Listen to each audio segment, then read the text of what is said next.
What's up, ladies and gentlemen? You already know who it is. It's your boy Gaetano from Sales Hacker. And today we have two very, very special guests. We have Manish Goel and Jack Welch from TrustSphere. What's up, gentlemen? Hey, Gaetano. Yeah, good to be here, man. How are you? I'm great. It's great to be here with you guys. This has been a highly anticipated webinar for quite some time because the concept of relationship analytics is starting to pick up steam in the market. We already know that sales teams are having problems with their CRM, particularly their CRM efficiency and their CRM adoption. We know that it's easy for managers to go into a CRM and pick out a couple of reports, but it's not as easy to get the most value out of the CRM and the usage of the CRM. So we're going to be talking about all that today. You guys are going to be unpacking quite a lot, and I'm looking forward to it. So let's just get into the introductions. Very cool. Awesome. All right. Jack, if you want to go to the next slide. Okay, let me move the slide. All right, Manish, you're an international man of mystery, but I'll let nobody knows where you are in the world, but I'll let you take it away. And I'm afraid I can't tell you where I am in the world because I'd have to kill you at that point in time. Just kidding. Coming to you today. Hey, everybody, thanks very much for joining. My name is Manish Goel. I'm coming to you from New York. So here, if you know the World Trade Center, we're up on level 85 of the World Trade Center. So a quick intro for me. I'm the CEO and co-founder of TrustSphere. I love the idea of relationship networks, relationship analytics, and the ability to use our social capital as an organization to help us make more money. So really, that's what we're going to be talking to you about today. With that, I'm going to hand it to Jack. I love it. Thank you, and welcome, everyone. My name is Jack Welch. Not the GE Jack Welch, I get that a lot, but I am the Vice President of Sales for North America for TrustSphere. And before joining TrustSphere over a year ago, I spent time at IBM selling some great collaboration and talent products for IBM. And before that, a variety of network management roles at folks like Citi, as Travelers. So I'm happy to be here in the space of analytics with a pioneer like TrustSphere. Awesome. Welcome. Thank you. All right. And you guys know me. You don't need me to introduce myself again. You see me on all these webinars. You guys know I run the digital marketing for Sales Hacker. Before that, I was running SEO and content marketing at Pipedrive, and I've worked with some other cool brands like MLB, Mattermark, Contactually, DocSend, Clipfolio, and many other SaaS brands in marketing and sales and customer success. So that's basically the long and short of it. And you can see my very cool picture of me playing the guitar there. So that's what I like to do in my free time. Very nice. Very cool. Very good. All right. So yeah, let's get down to it, gentlemen. Let's get down to business here. So we're going to be talking about how to increase your customer contacts by 200% with relationship analytics. And let's go through the agenda to give the audience an overview of what all of that means. And for the audience listening, I just want to let you know before we get into the agenda, a couple of things. You are going to get a replay of this webinar sent to you in a follow-up. It's going to be recorded, and you're also going to get the deck all in one shot. So don't worry. If you miss anything, it's not a huge deal. You're going to get all that in a follow-up. And if you do have questions for Manish and Jack, just please use the Q&A feature.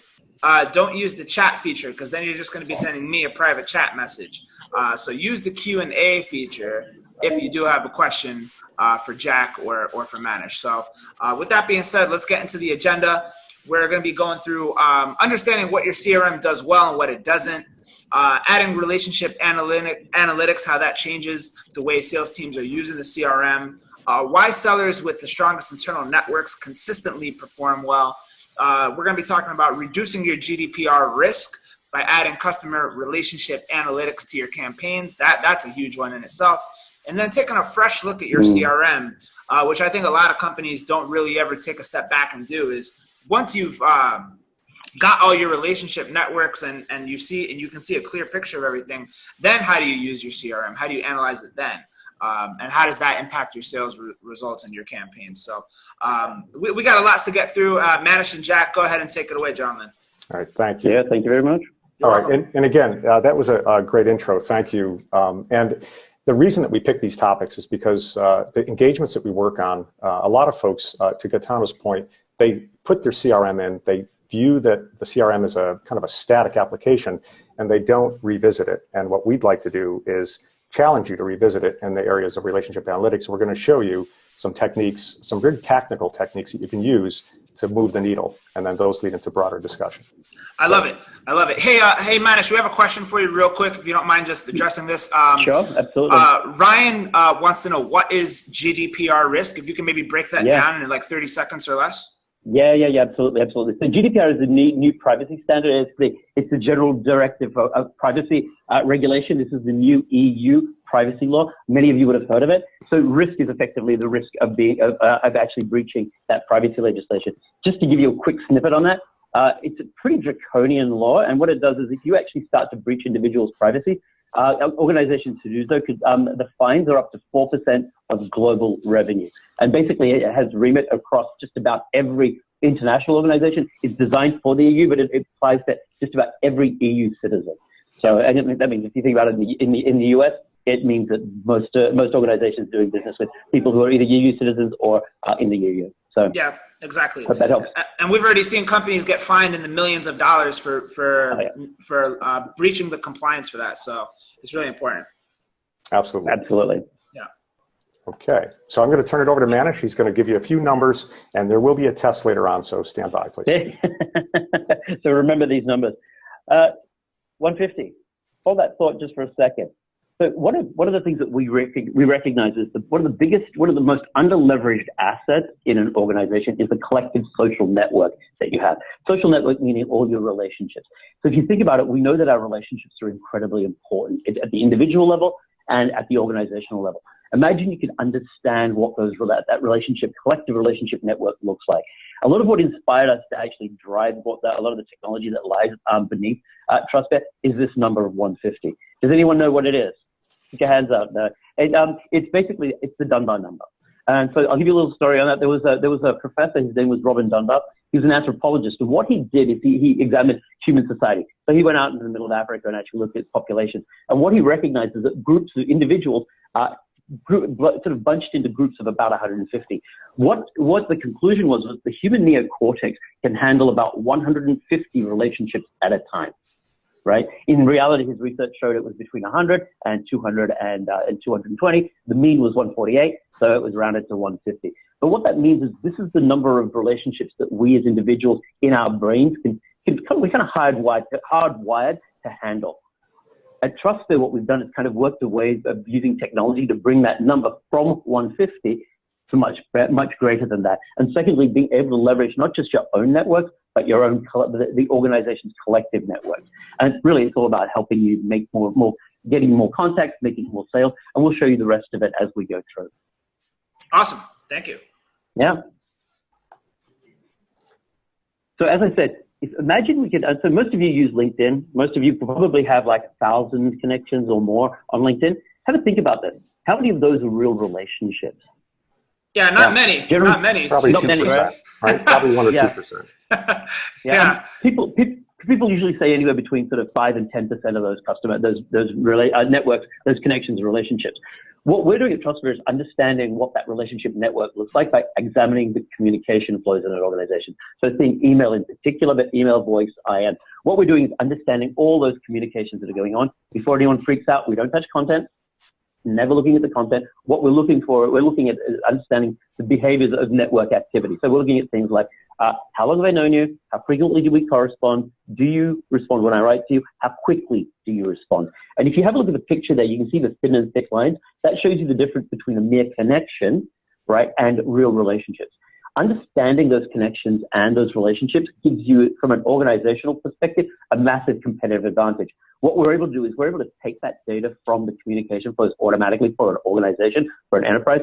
When we work with organizations as small as sort of 20 users, all the way through to 200,000 users. So we can take data right across that and build out, if you will, what that collective social network looks like. If you think about LinkedIn, many of you probably use LinkedIn Sales Navigator. Sales Navigator is a great product, but what it does, it gives you what we call an outside-in view. What we're doing is giving you an inside-out view and understanding what those networks actually look like.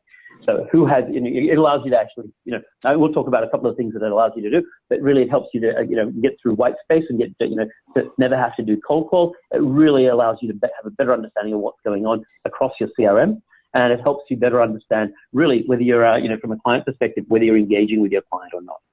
So Jack. I like it. Okay. All right. 30%.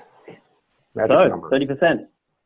So this is an interesting one. We work with several hundred clients across the world, and what the average that we found, in our client CRM is around about 30% of all customer relationships are actually in the CRM. In other words, for every one relationship, we're finding another 2 to 3 relationships that have never been put into the CRM. And that's either people are too busy to put them in, they're too lazy to put them in. Some salespeople don't want to put them in. I'm just saying, all right? At the end of the day, what we're able to do is enrich the data by finding all the relationships you have with a major account, and we do that automatically. Well, Manish, let me pause you real quick. One of the issues that I see in the world of sales, through my conversations with other reps, with managers, leadership, it's very common. Reps are a little bit apprehensive about putting contacts into their CRM too early, because then they're going to feel the pressure of, we got to drive them down the pipeline. So what's your take on this in terms of when is a relationship, when can this officially be considered a prospect? Yeah, look, so, and again, I think there's 2 different parts. One is identifying and capturing all the connection points. And the second thing is to understand where they fit into the opportunity and into the pipeline. What we're saying is we can automate, effectively hoover up or sweep up all the connections automatically, which allow, and by the way, the way we position it in the CRM, it sits in the CRM in always what we call a suspense account, where the rep gets to put them into the CRM at any point in time. Now, sales ops can also do it, but the rep gets to control that, because you're absolutely right. Not every contact, we don't automatically just bring them into the CRM. We make them available to then enter into the CRM. And really that becomes the rep's responsibility to do it. Sales ops can do it as well, but really the reps are the ones who get to do it at the right point in time. Awesome. Yeah, because we already know that process of manually just importing a contact, whether it be from LinkedIn or however you meet somebody, is just a pain. It doesn't, and exactly. It's a pain to do, and it also means you don't end up with all the data that you want in the CRM. Yeah. Cool. Let's keep it going. Absolutely. Okay. So let me just take you through a couple points here on what the CRM does well. So we know that the CRMs do a lot of good work. Right? They track your transactions, they track your opportunities, they track your customer contacts. But again, to Gaetano and Manish's points, you have to manually put stuff in, and what's in there is what you choose to put in, or what systemically you put in from a lead tracking or campaigns. It's really good for tracking deals once they're declared. But what we can do is we can actually watch the traffic analysis, similar to what Manish showed you earlier, and put it into a tabular format. Our objects are exposed into the CRM, and we can show you the customer contacts that are actively engaged with your team by strength, strong, medium, and weak or fading relationships, and give you an option to click a plus button to get it right into your CRM. So you keep the 30% you're working with, we can see the other 70%, and we can see which ones are strong. And that's really key, because strong customer contacts should be known to the CRM. They should be known to the other teams, and they really do belong inside. If you really want the ROI out of your CRM, you really should know who your customer is talking to, and we can shine a light on that. Now, the data is already there. The metadata and the traffic, the communications, whether it's in chat or Skype or any of the, if it's a log file, a communications log file, and it's put in the format that we can read, we can ingest it and add it into the relationship score. We're just asking for folks to consider exposing the data that's already there. Right? Awesome. You're not creating anything new. Just let the CRM leverage it, and let the sellers leverage it, let the teams leverage it, and they can understand who's talking to my customer, what are they saying, which departments are talking to my customer. It's a fascinating light to turn on, adding relationship analytics inside of your CRM. Manish, any other points? Or yeah, no. I mean, for us, it's about why do you do it? It's useful and it's simple, right? How do you get that data into the CRM? And there are 2 different cultures in organizations, 2 different sales cultures. Those where you're actually working as a team together. This is just it's unreal, because what it does is it brings visibility around that entire process. If it's soul hunters, different matter altogether. But if it's people who work as a team, this gives you visibility right across. It gives you what we call telemetry right across the team, and that means the teams that are using this are improving their sales by significant amounts of money. So, okay. 70%. 70%. Another number. I hope everyone's keeping track of the numbers, right? So 70%. So Deloitte did a piece of work, and they did a study on one of our clients, and they looked specifically at what we call time to monetization. So if you think about a new rep and onboarding a new rep, often enough when an old rep goes, like you think about an old rep leaving, and I'll give you the story on that. When Bob, the sales rep, comes in on a Monday morning, he says, "Hey, Kitano, I'm leaving." Kitano says, "Hey, tell me everything you've been working on." The sales rep goes, "Yeah, you know what? I'm not telling you what I'm working on because I'm off to my new job. I'm taking my contacts with me." At the end of the day, someone's got to replace that person. So from an organizational perspective, what we can do is because we've got the data, we've brought the data into the CRM, we know the relationships. What's really important, it's not just we do, but the organization does. So now let's say that Jenny comes in and takes over Bob's role. What she has is now the ability to see which of the key contacts, she's assigned a set of contacts or set of accounts, which are the key accounts she's working on, who are the key relationships she needs to build first, and who in the organization can help her. By understanding that graph and understanding all those networks, what it means is, and Deloitte was able to show that the time to monetization, what would typically take 3 months for a new rep to come up to speed, can be brought back down to less than a month. That means 70% saving in that time to time to monetization. That means big bucks for an organization. Often, depending on what the quota is, if it's $1 million quota, that means accelerating revenue by a couple of $100,000 for that new rep. That's huge. That's awesome. So, all right. So guys, we have some stuff coming in from the audience. Sandesh is asking if Manish can just slow it down a little bit with the conversation, just because I think maybe the audio might be coming in a little bit fuzzy for him. But all right, Sandesh, we'll do that. I'll do that. I will slow down. Sorry. No worries. And we also have a comment from Ryan. So I think this is in particular to SMB companies, but he says that a lot of SMB companies are more willing to basically risk more when it comes to that compliance thing that we mentioned earlier. And it seems that these SMB companies are asking reps to kind of tap into their personal networks for opportunities. And there's a little bit of sort of like a tension there, because reps don't want to take their personal networks, their personal relationships, and dump them into a CRM, into a company-owned CRM, because they kind of view those as their own relationships and networks that they've built on their own prior to being at that company. So do you guys have anything to just comment on that note from Ryan right there? Absolutely, and I totally agree with you, Ryan. I mean, at the end of the day, that's it. Here's the thing, particularly if you're in sales and business development, you've spent years or you've spent a career building your relationship network. That's an important asset that follows you around. I mean, LinkedIn proves that, right? The big thing is this. When you work for an organization, though, one of the reasons more than likely that you've been hired is because you have that Rolodex and you're coming to work there. So our view is this: you shouldn't be dumping your personal relationship network into a CRM. I don't think that's right. I think, though, whilst you're making relationships and using the company's franchise, if you will, or using the company's brand to continue to build those relationships, I think at that point in time, it becomes a joint asset. So I kind of describe it as you're almost leasing when you come on board, someone's leasing your Rolodex. You can take your relationships with you when you leave. So the rep can take the relationships with them when they leave. But when they're working on it together, and particularly because we're picking it up from the corporate communication flows, it kind of becomes a joint asset. So in that sense, I don't think you should be just dumping your CRM. I don't think reps should be dumping their personal relationship networks into a CRM. To start with, I think that as they're working on it for the company, then it's a matter of tracking and understanding which of those relationships become sort of joint assets or joint property.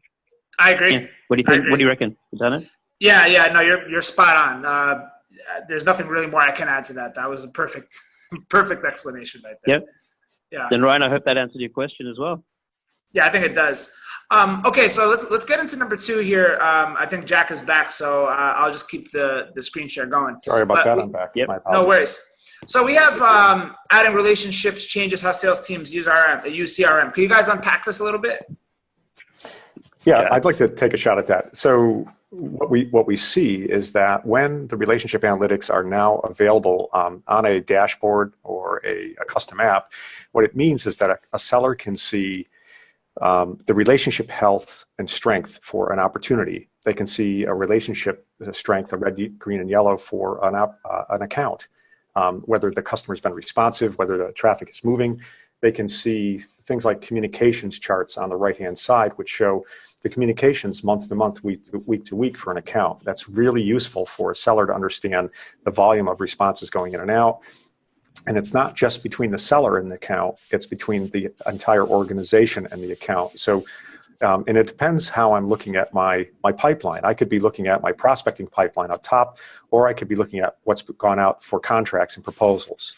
And if I'm down in contracts and proposals and I see a steady conversation going between legal and procurement, well, then that's a good thing. But if I see nothing going back and forth in the last 2 weeks of the quarter, that means that the relationship analytics are telling me I've got a problem, right? Someone went dark. I just got ghosted by procurement. That's a problem. So it depends where you surface the optics. We have some folks that really use it up top on the funnel when they're prospecting and they're doing warm calls. They're trying to get relationship. They're trying to get intros. Down at the end, they're trying to see raw transactions, raw communications, and if everything's flowing. If some things stop, that's an exception. I got to move. So that's how it changes what you, now it obviously how you customize your dashboards or your screens or how you track your ops. It could be just putting them on a standard Salesforce report, or it could mean a custom dashboard or an app. It's just something how you want to do it. I love it. Manish, anything to add to that? No, I think Jack nailed it. So we'll keep moving on. All right, let's do it. So 10X, what's this all about? 10X, interesting. So one of the leading analyst firms, who shall remain nameless right now, did a piece of work around this. And what they found was that less than 10% of all customer interactions even make it into the CRM. Think about what that means. Less than 10% of customer interactions. In fact, in reality, what they found in the studies that they did was it was about 6%. That means there's a massive gap in a CRM. So, we were discussing this, Gaetano, before, what we were going to call a webinar. We were going to call it putting the R back in CRM. So putting the relationships back in CRM. Again, what we're doing is understanding all the relationships and all the transactions that are going on, which you can't see otherwise in CRM. So you think about this in particular around the 360, the holy grail of wanting to have a customer 360. If you're an account manager and you've got a number of people who are touching the account, imagine the big problem you have is if you don't have visibility on who else is touching the account, you have an issue there, because imagine someone in legal or someone in finance or someone in tech support is talking to your client and you don't know about it. You get blindsided. What we're doing from a technology perspective is being able to make the fact that someone communicated with your client visible to you. So if you're an account manager, and just to reiterate, we're not touching content. We are not touching the content of the message at all. But what we're doing is showing you the fact that, that your client that you were just about to go and have lunch with has had a call from your finance department or has had a call from, your technical support team. That way you're not blindsided when you meet them. So really what we're saying is we can actually bring 10 times as many interactions back into the CRM, extremely lightweight, but it gives you incredible telemetry is the word I use around that. Yeah, I love it. I love it. Jack, anything to add to that? No, I think that's it's so important. And we have a lot of folks who just don't know the communication. So I agree. It's really the first thing folks should go after is looking at the communications. I love it.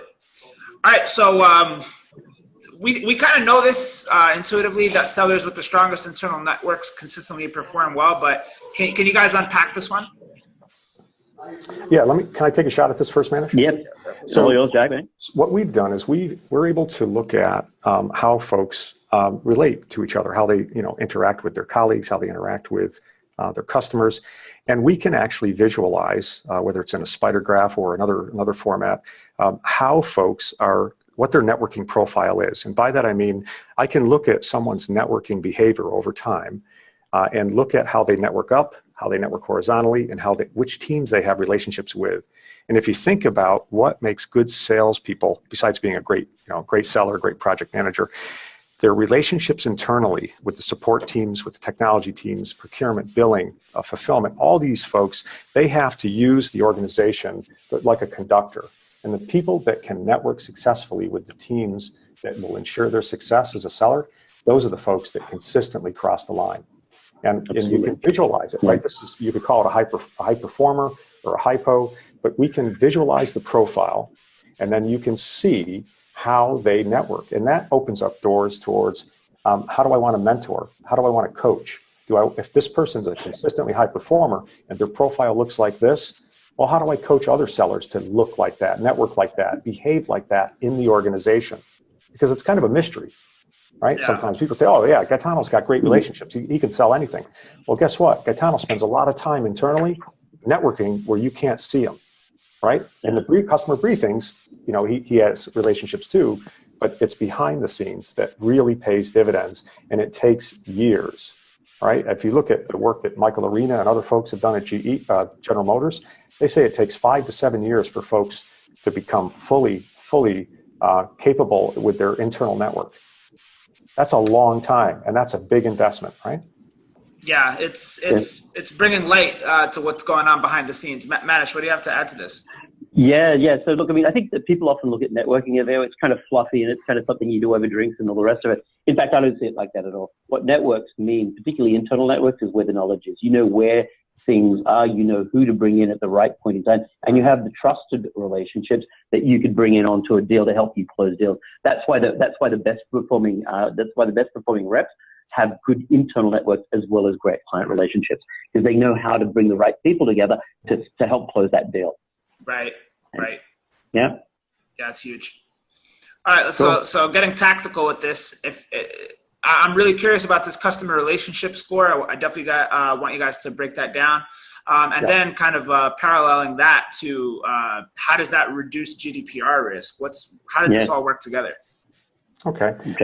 Let me take a crack at this one. So adding customer relationship scores is something that, you know, you can take the customer relationships by, let's say you have 50 customers, 50 contacts in an account, and I can see the weak, medium, and strong relationships. So those are red, yellow, and green, and they're visible to me in a console that we have. They're visible to me in Salesforce. They're visible to me on my mobile phone. I can see the strength of those relationships. When you take that optic and you put it alongside, let's say, an inside sales campaign where I'm going to be going after my accounts that have a buying event that's coming up, and I want to increase the net contract value of those deals, I can look at my list. Let's say I have 50 deals in front of me, and the first 10 have strong relationships, right, in my company. All I have to do is click on my customer contact, whether it's procurement, IT sponsor, line of business sponsor, and find out who has the strongest relationship with my company. That gives me an in on dealing with that company, right? That gives me a strong, I can get a warm intro. I can get a better perspective. I might be able to get a lunch out of it. I can get a lot of things going with a customer that is known to me, that has a strong relationship with someone in my company. And when it comes to GDPR, where folks may say, I want to be forgotten, I don't want to be contacted. When I'm running an inside sales campaign, it's a known customer, so I have a business relationship. So you're fairly safe there. But now I've got another layer of security, which is not only do I know who this customer is, I'm engaged with them. I'm engaged with them at a strong level. I've got a green light. I've got a communications ledger that goes back and forth. I mean, this is a solid business relationship. And not only is it solid, I have multiple people behind me that can help me deal with this customer.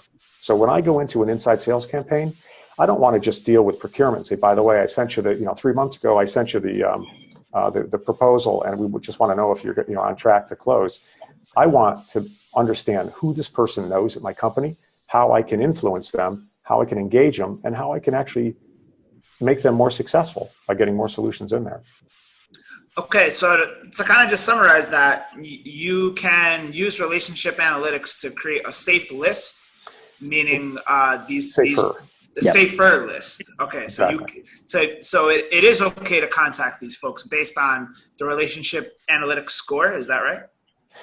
In my view, if I'm communicating with Gaetano and I've got a solid green light, and I've got a relationship score that, from 0 to 50, and I've got a 47 out of that, there's no GDPR violation there in my view, right? Yeah. Gaetano's engaged. Yeah. He's communicating. We're talking.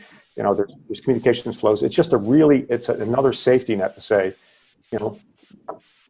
we have a strong relationship with this customer or a medium, and we're engaged. It's a valid business relationship. When we showed this to an analyst, and we showed them the mock-ups of our relationship analytics on top of their campaigns, their leads in Salesforce, they came out of their chair. They said, this helps us a lot as far as the lists we're going after. Now say and maybe Manish, you can chime in on this too, but let's say the relationship score is low. Yep. Is there some type of threshold to say that this relationship score is low? And then in order to increase this relationship score, we have to do XYZ action before we can start engaging them with bottom of the funnel or sales style communication, as opposed to just resparking the engagement overall, maybe sending them more sort of softer comms in order to increase that relationship score. Is there any sort of process there? Great question. A really good question. So at our end, the way that, it's a very simple question, but it's got to have a little bit of a longer answer. So let me go for it, right? So what we do is we do score relationships. As Jack was mentioning, we score between 1 and 50. What we generally expose is whether it's a strong, medium, or weak relationship, because that's all we need to know. A weak relationship is more like a connection. It's someone that you've had some level of interactivity with, but not enough that we would consider there's a relationship. So difference between connection and a relationship, right?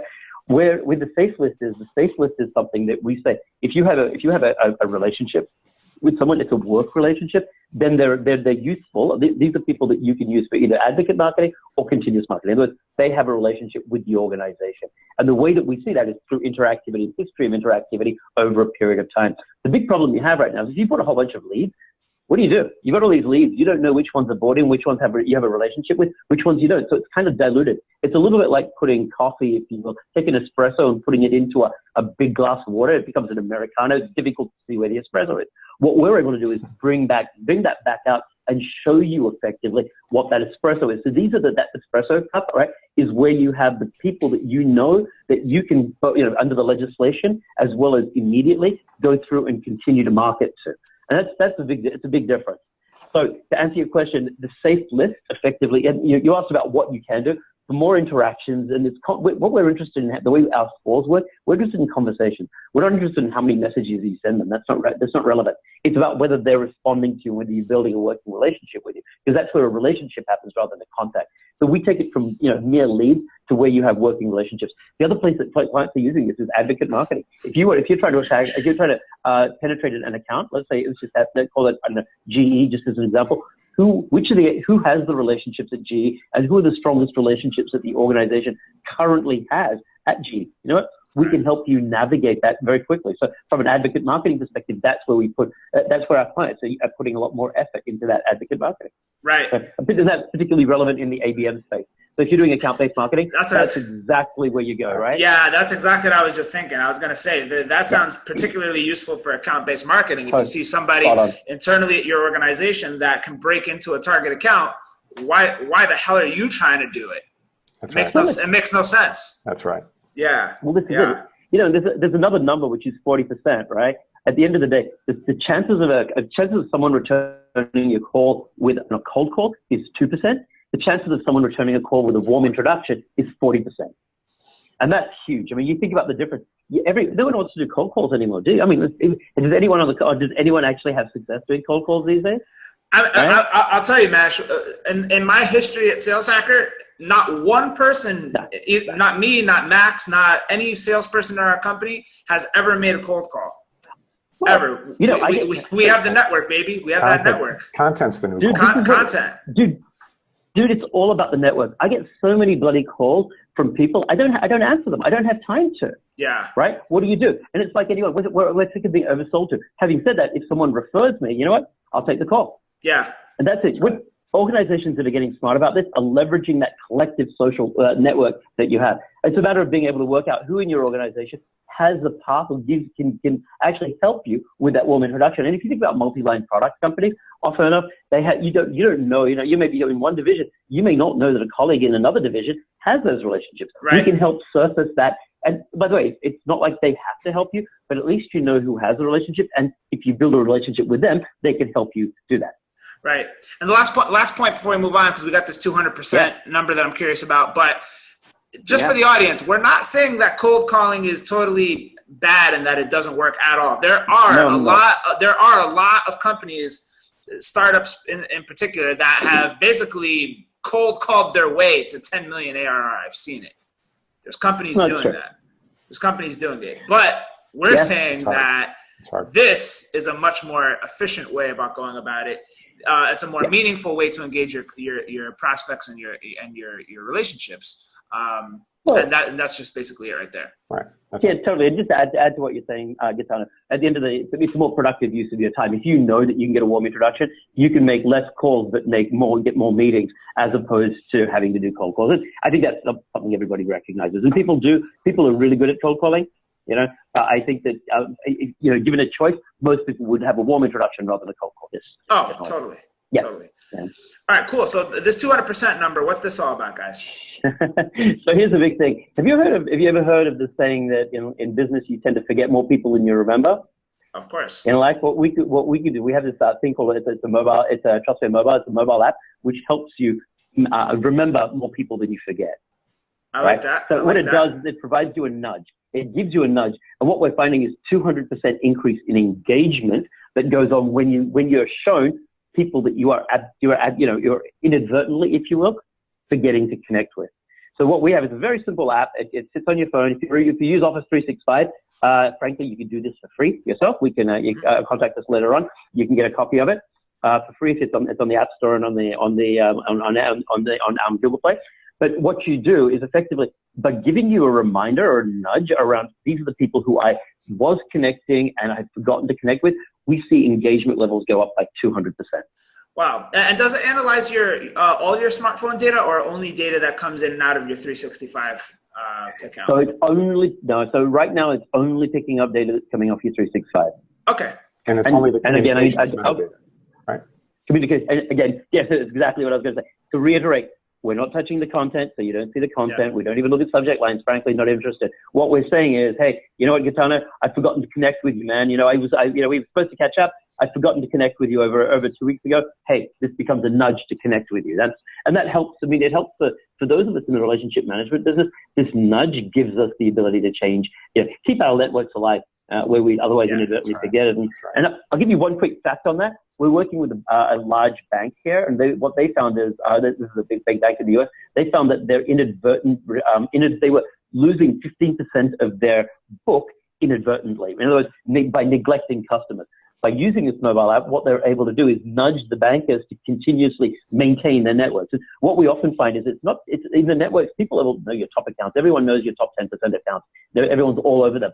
It's in the 10% to 50%, which are really profitable. They're the ones that you often forget to communicate with. And this is the nudge that gets you to do that. It's a little bit like a Fitbit in some ways. I love it. I love that. Yep. All right, so point number 5 here, taking a fresh look at the CRM. Let's break all this down. So once you do have that fresh look, what do you do? Yeah, so really what you need to do is understand what can help your team. So a lot of this is going to come down to, so what are the sellers looking for? Are they looking for the relationship optics around their accounts, their contacts? What are the managers looking for? They want to look at their funnel report and see what communications are happening with their top deals. You can get different answers from different teams, but you really have to step back to one of the points you made earlier, Gaetano. It's not bad to take a step back and look at how to use your CRM differently. And if adding relationship optics can make someone move faster, or it can help them move more quickly, if it makes a seller's job easier, it's going to be good, right? So that's really what we're after.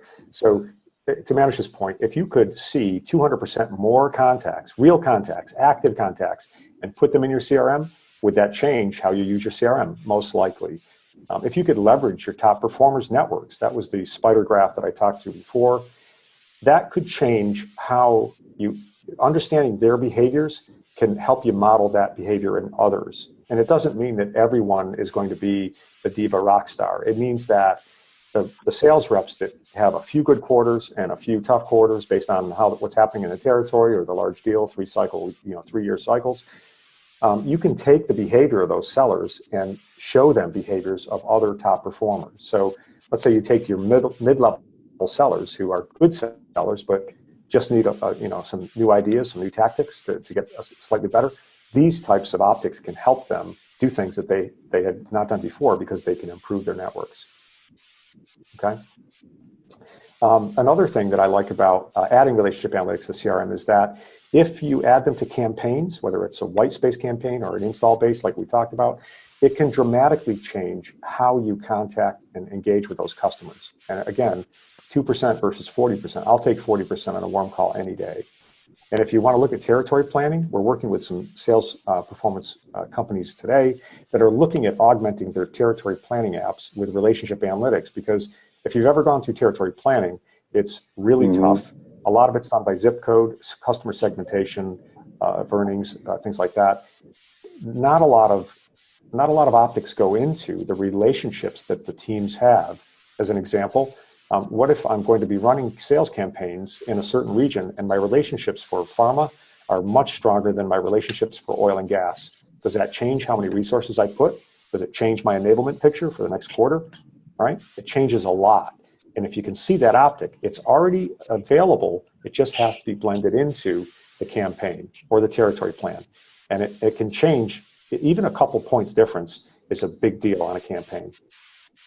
So yeah, I mean, this is huge. I mean, in terms of Salesforce productivity and efficiency, exactly. This is going to totally change the game for many organizations. So regarding tech, are there any CRMs that you guys natively integrate with? And so obviously Salesforce, we integrate into Sugar CRM, and we're increasing the number of other CRMs that we're integrating into. Awesome. But with Salesforce, which I think many of you will be using, we're on the App Exchange there, so fully certified, easy. Set up, awesome. By the way, for what it's worth, set up if you're using Office 365, you can get set up and running within less than 30 minutes. Awesome. And are you able to disclose any of the big customers you guys are working with, or is that kind of under wraps for now? It's a little under wraps. I mean, I'll give you a flavor for it though. Okay. As I said, we're working with several hundred customers around the world. Some and key areas, so a number of big financials, number of Fortune 100, but we're also working with smaller companies. And it sounds interesting. I mean, obviously the bigger the networks, the bigger the employee base, the more complex the problems. But we find that even for small organizations, this becomes really, really powerful because it kind of gives you that one view of what's happening. So, so our smallest organizations that we're working with are sort of 20 to 30 users. There's one story I got to give you, right? There was a recruiting firm that we were working with. This was again about 20 people. They were using our technology. When the CEO was using the technology, he looked at one of the contacts that he hadn't connected with. You know what he found? He decided to get that nudge, and he basically called up on that client. He ended up with a $40,000 deal just out of that call because he basically called a client that he hadn't seen or he'd forgotten to connect with. So it's simple, tactical, basic stuff, but we tend to forget lots. We're so busy, we tend to forget lots of people. This just helps you. It allows technology to take your relationship network that you're trying to manage in your brain for 150 people to much broader than that. It gives you the productivity there. Yeah, exactly. It all goes back to that 150 number that I'm gonna go through my text messages and see how many people are in there and my emails. Like, oh my God, I'm already at 80. I don't think I can go much more. That's right. No, but Gaetano, I'm sure you're like 1,500. Oh man, yeah, well, it's true though. I mean, we have so many relationships through LinkedIn, through text message, through email, all this stuff, and it's really hard to keep it together. That's true. Yeah, so we have this do's and don'ts comparison chart here, which I think is great. Do you guys want to break this down a little bit for the audience? Sure. I'll go through a couple of the highlights here. What you're going to be faced with is not everybody is going to initially agree that adding relationship analytics to the equation is a good idea. So what you have to do is you have to start small. So the mobile app that Manish is talking about is really easy, really consumable, and it shows a dramatic visual on who knows who and how well. And that's really the takeaway. If you really want to know who knows who and how well, you can get the power of your company's network in the palm of your hand with our mobile app. And that is a fascinating visual for a sales team, a coverage team, a client manager, a relationship manager. Just being able to see that at a very basic level, it's a fascinating first step. The second thing is the nudging. We have a weekly, we call it a relationship selfie, and it's a formatted email. It comes into your inbox. That tells you the strong, weak, declining relationships, people you should contact. That's that nudge that a lot of folks really start to get. And that's way before going into CRM, right? That's just a mobile app, a small formatted email, and that's easy to operationalize, really. When you go, and it's free. And that mobile app is free. So did we mention that it's free again, Manish? Did you mention that it's free? So no, I don't think I did. I think it's free. It is free. And so the reason that helps, that helps the culture start to change, that, hey, there are more relationships out here. How do we use them? And then what you can do is then you can approach folks and say, look, why don't we put these optics in our CRM? Why don't we, why don't we look at the funnel report, the team dashboard, and start to light this stuff up? Because what we were asked the same question 3 times in the last 2 days by customers that we're dealing with. They're looking to take the patterns of the deals they win and look at the relationship profiles that they have, and they want to understand that, and they want to sell to that. They want to refine that.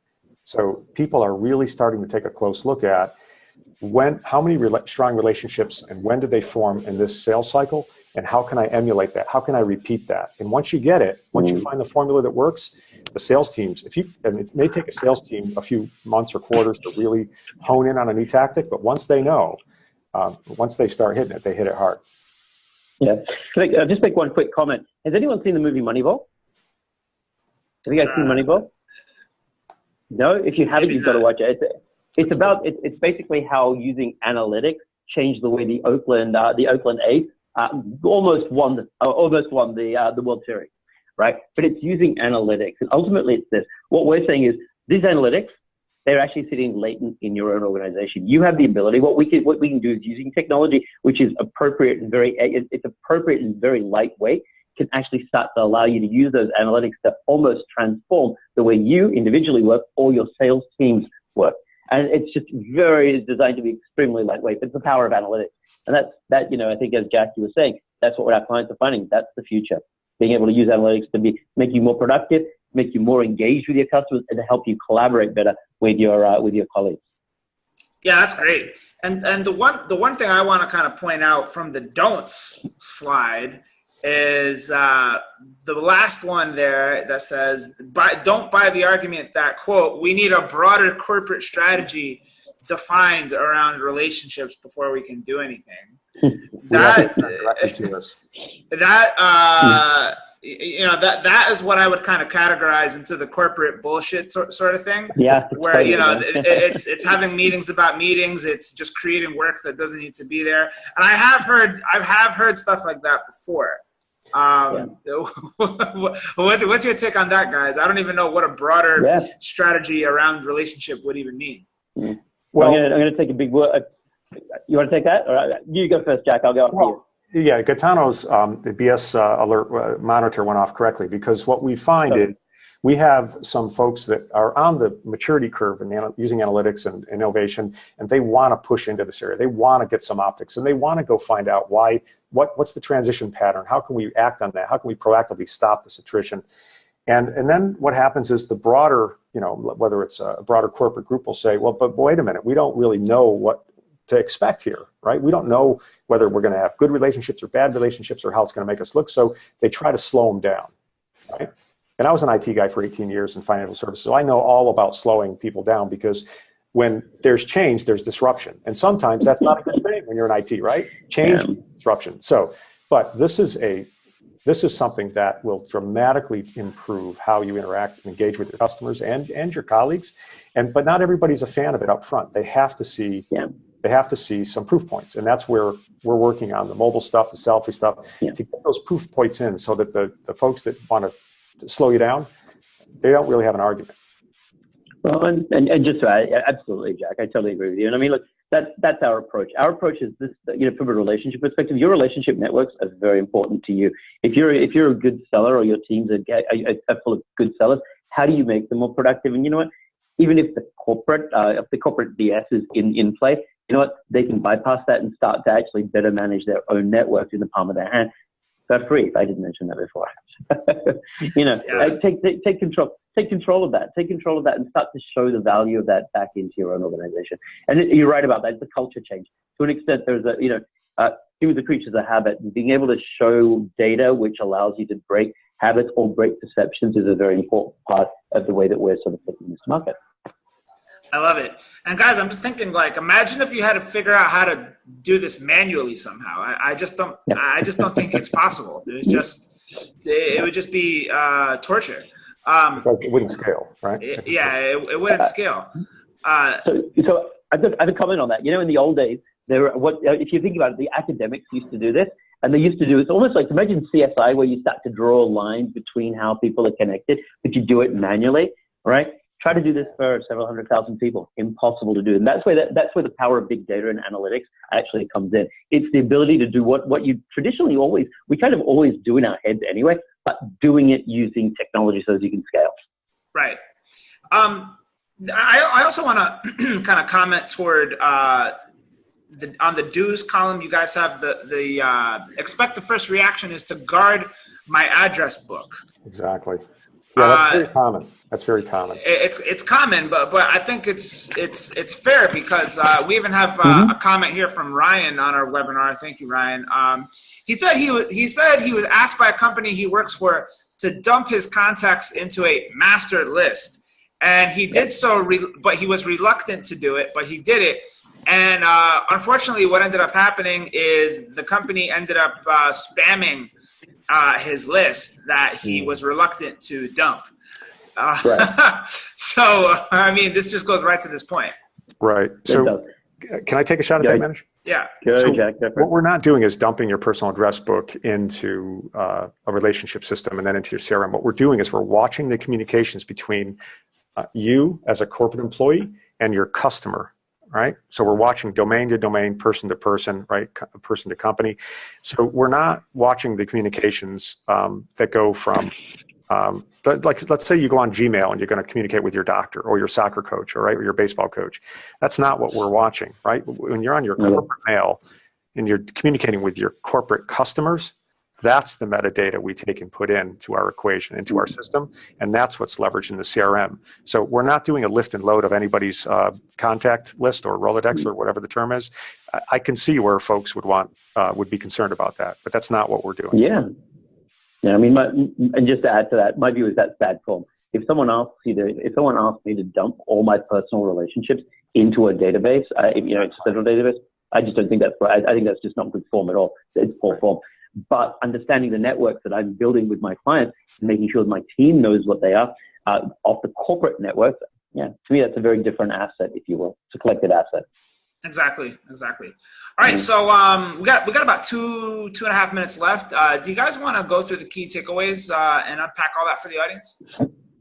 Sure, I'll jump in. And so definitely, a lot of these we have talked about. It is definitely okay to revisit how you use your CRM. If you're not looking at how you use your CRM and adding new capabilities to it, you're probably, the sellers are actually working for the CRM versus the other way around. So we're trying to make it easy. We're trying to make it relevant. We're trying to give, really, it comes down to speed. We're trying to give the sellers speed and access to a network that they didn't have before. And if we can add speed to the equation, well, then most of the time the sellers and sales managers will listen to us. So that's, and again, the metadata is already there. What we're not doing is saying you have to go create something new. The data is there. It's just a question: do you want to use it? Do you want to get 200% more contacts with data that you already own? And most customers, once they understand that, they say yes. If you could see top performers, I mean, this may bridge from the sales analytics piece over to people analytics, but top performers, everybody has teams and everybody has top performers. If you can identify your top performers in sales, you're going to get sponsorship and you're going to make some people look really good. The sales managers are going to like it. The top performers get rewarded. And you also establish a profile, a pattern of who is successful in your organization, not a generic profile that someone said, hey, people with these traits succeed. If you have proven sellers that have excelled in your company, we can show you the data that shows how they network, what their profile looks like. That's your data, your profile. It's not anybody else's. And that means you can understand what works at your company.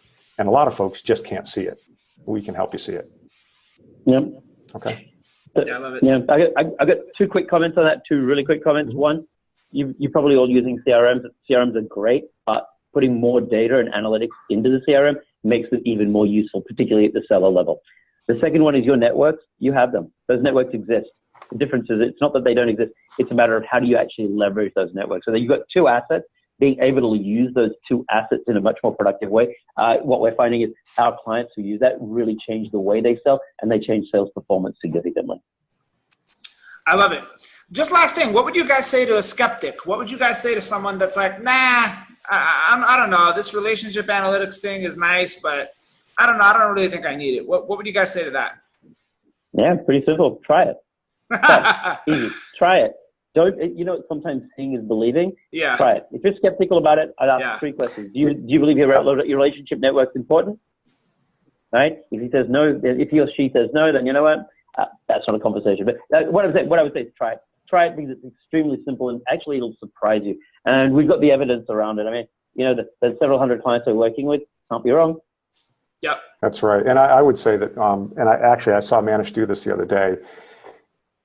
There was someone in the room that was slightly skeptical about where to start and whether this would have the impact that we thought it would. And Manish showed him the mobile app and said, would it help you to understand who knows who and how well between these two companies? And the guy said, absolutely. I don't know how I would find that, right? And so Manish went over around the table, tapped the 2 domains into his mobile app, and up came the all the red, green, and yellow in the names, and the guy was like, how do I get this? And all it took was one view of who knows who and how well between 2 companies, and he was sold right there. Now, he didn't know that. He was questioning, right? He was questioning whether there would be value here. And he was a total skeptic. Once you see it and once you understand what you could do with it, and you think of what a real hungry seller could do, or a team, right, that now has they have a bunch of warm calls versus cold calls. It opens up the discussion really quickly. But sometimes it just takes a visual to get folks to say, oh yeah, I could use that all day long. That would save me and my team time every day. Well, then now we've got a conversation, right? Exactly. All right. So that concludes our webinar, guys. Thank you again for the amazing presentation. So Manish and Jack, just let everyone know where they can hit you up, where they can find you, where they can contact you, where they can build a relationship with you. That's right. Indeed. We're looking forward to it. These are our contact details. And I was quite serious. We're launching this personal edition of the mobile app, our mobile app. If you'd like a copy, send Jack or myself a message, and we will make sure you're on the list. Awesome. And we look forward to keeping relationships with you all. All right, gentlemen. Thank you so much. Folks on the webinar, thank you again for being with us. Make sure you check out TrustSphere, connect with Manish and Jack any way you want. They have the relationship analytics that will make sure they remember you, not forget you. Very good. Thank you. So with that being said, that concludes our webinar, gentlemen. So thank you very much, and we'll see you next time.